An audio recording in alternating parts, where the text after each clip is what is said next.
Está retomado contato aqui, Alvarez, com o professor Furriela. E eu queria dizer o seguinte, professor, além de reiterar os nossos agradecimentos aqui a mais essa conversa. Bom, o senhor é mestre em Direito Internacional. O Direito Internacional anda de ponta cabeça de uns dias para cá, né? E agora entra a Groenlândia na história também. Por onde a gente começa com essa análise do Direito Internacional, professor, depois de tudo que aconteceu no fim de semana, hein? Eu quase que ia perguntando, acrescentando o que você falou, Felipe, se o direito internacional ainda existe. É verdade, você existe ainda. Pois é. Pois é. É interessante, né? Porque academicamente a gente divide internacional público e privado. O privado ainda existe, que é dentro dos países, aí para as relações particulares. A parte que envolve o público, envolve estados, envolve países, organizações internacionais, é que realmente a gente tem aí uma série de problemas na sua aplicabilidade. Inclusive na própria decisão da intervenção na Venezuela. Porque internacionalmente falando, existem duas justificativas. Estado, um país invadir o outro, tomar medidas militares. Uma é quando é atacado para responder, e a outra quando o Conselho de Segurança da ONU dá essa autorização em casos específicos. Poderia ter dado em relação à Venezuela. Não ia acontecer por conta de veto de outras potências, mas seriam umas hipóteses. Então a intervenção, a invasão norte-americana não cumpriu nenhum desses preceitos de direito internacional. Mas a gente vive vários desafios em relação à soberania dos estados, sua autodeterminação, suas decisões de seus interesses que possam ser tomadas. Então a gente está aí vivendo uma série de questões. Eu acredito que essa intervenção na Venezuela, ela não sirva de paralelo para nenhum outro país. Andaram falando de Colômbia, Cuba, ou até mesmo do território da Groenlândia, porque aquele caso era peculiar e específico.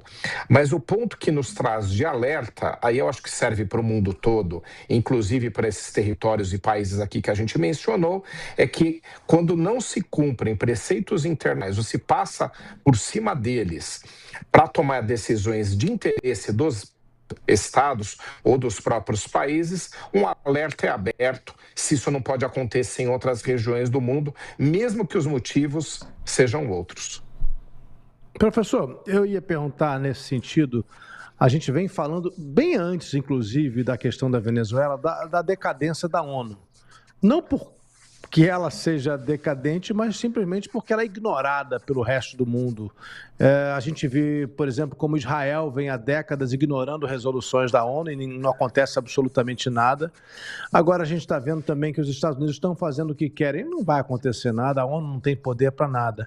Em paralelo a isso, tem o Tribunal Internacional, né, a Corte Internacional de Justiça, que é outro órgão que vai lá, bota mandado de prisão para Vladimir Putin, para Benjamin Netanyahu, para lideranças do Hamas. Obviamente não acontece nada. Está na hora de acabar com isso, então, já que existe uma nova ordem no mundo? Está na hora de acabar com a ONU? Bom, em relação a organismos, organizações internacionais, eles não existem somente porque são criados no papel. Nós temos várias organizações internacionais nesse sentido, mas elas demandam prestígio e apoio que os estados que são membros deem para que elas sejam efetivas. Esse é teu ponto, você está certíssimo. Nós temos a ONU como um exemplo, mas outras. Veja só, a Organização Mundial do Comércio, ela andou a passos largos no final dos anos 90 porque a comunidade internacional tinha interesse em regular o comércio do mundo todo.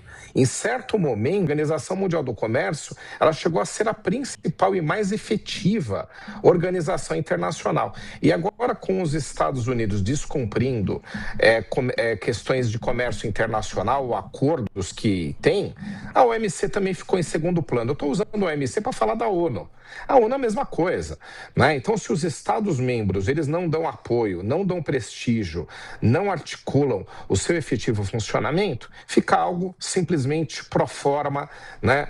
Criado por um documento pela Carta das Nações Unidas no final da Segunda Guerra Mundial.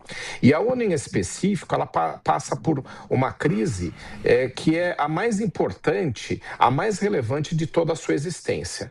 Ela funcionou muito bem até o final dos anos 80 do século passado, comecinho dos anos 90, quando ela mediava o poder das duas grandes potências à época, a União Soviética e Estados Unidos. Com o fim da União Soviética e a onipresença americana, a ONU começou a perder prestígio, ainda se manteve relevante, e com muitas conquistas que entregou para toda a humanidade.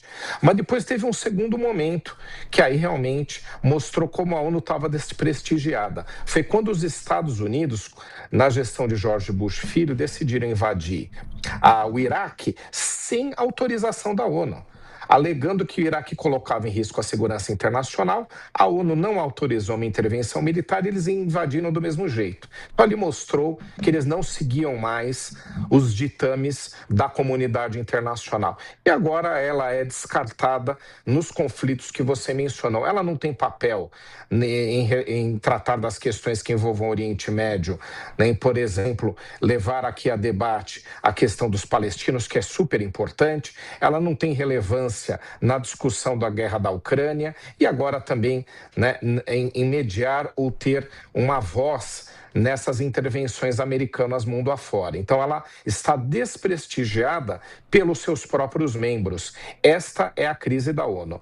E falando de tribunais internacionais, eles vão na mesma esteira, né? Nós temos o TPI, Tribunal Penal Internacional, que deu ordem de prisão contra Vladimir Putin e em relação a outros ditadores, governantes ou autoridades mundo afora, ninguém cumpre, né, desrespeitam completamente, e a Corte Internacional de Justiça, que julga os países, também que já se posicionou contra a ampliação da ocupação israelense na Cisjordânia, que é território palestino. Também é outra que não é cumprida. Mas enquanto a comunidade internacional não dê peso, não dê força e tome suas decisões via colegiado, ou seja, discussões coletivas em organizações internacionais, a gente vai ver esse cenário que a gente tem acompanhando, as potências agindo por conta própria, sem nenhum tipo de freio.